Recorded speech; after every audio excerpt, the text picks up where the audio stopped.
Today's update brought free builds and new quality of life changes, so let's talk about everything. The first thing that we could take a look at inside of the patch notes is any additions into Odyssey, which is what a lot of us are looking forward to. The first thing that we could see is that they added a generic filter and generic buildings, which gave us brand new build pieces to use inside of our worlds. Not only that, and before we take a look at those pieces, they also mentioned an offset was added to the builder tool to improve stud visibility and make prefab placement easier. In order to take a look at all of our brand new free LEGO building pieces, you need to go into your building parts, go to filter, and then select the word generics. Inside of here, you're going to be able to find 22 new floor pieces, 13 walls, 5 stairs, and 10 fences. They are going to take different type of wood materials in order to build them. A lot of frost pine is going to be used in here, which looks pretty nice. Now let's take a look at all of these free build pieces. We have a different variety of sizes as far as all of our floors go to make sure that we have each and every size that we need when it comes to building out floors inside of a new building.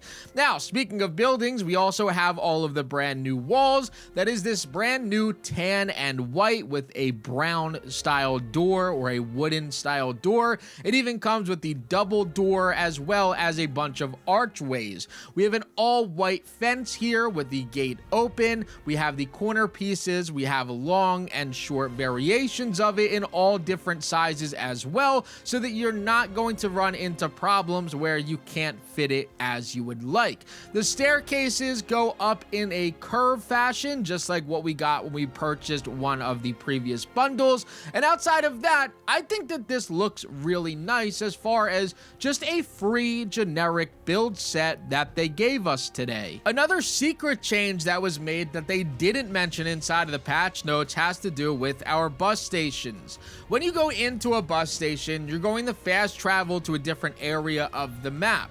And once you get to that area, you're going to jump out of the bus and then go down to the ground to another bus station. But now what happens is that bus station rifts out and it's no longer there, which means if you guys have ever fast traveled somewhere and tried to enter back into the bus station, you've probably been hit with that you weren't able to travel yet because the bus driver didn't finish their last stop. Now, if you go down and you try to enter into a bus station after already going down, because that bus station is rifted out, you can instantly teleport again.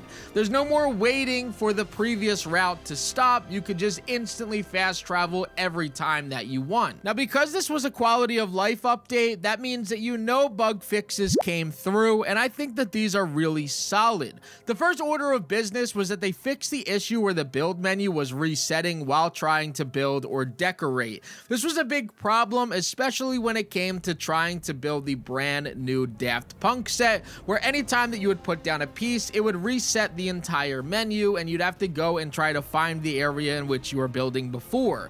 I can confirm that that was fixed, which is a very good fix so far. Not only that, but they also fixed an issue where players could get stuck in a cave. Damage that single daggers inflict has been increased. They resolved an issue where players couldn't move the camera when exiting a cave, fixed an issue where some players may have experienced fall damage when launching with plasma pistols, mitigated an issue where some explosives did not deal damage to spires, resolved a minor audio issue when exiting the bus, resolved an issue where some options were unresponsive in the inventory after moving an item, and resolved an issue in which the grid was not displayed when attempting to nudge or snap to the underside of an asset. Obviously, we're still waiting for some sort of content update to release inside of LEGO Fortnite Odyssey. I, as well as every single one of you guys, is trying to be as patient as I possibly can. We didn't get our Fortnitemares update just yet. I believe that that comes out next week. While we're unsure of exactly what's going to come, I could imagine that some of the things that we received last year, as far as build sets, the tricky treater, or anything anything Halloween related may be releasing back into the game for this year's Halloween. Not only that, but I did upload a video about a possible teaser for Ninjago showing up by the LEGO group over the last week. So if you haven't seen that video, make sure that you guys go and check that out, as it may be our next large content update here in November or December. I hope that you all enjoyed today's video. Don't forget to leave a like, comment, and subscribe. And as always, guys, this was Crafty, and I'm out. Peace. Help me reach 50,000 subscribers by pressing that sub button in the top right. And if you guys haven't already, check out that video in the top left. YouTube thinks that you'll like it a lot. Peace.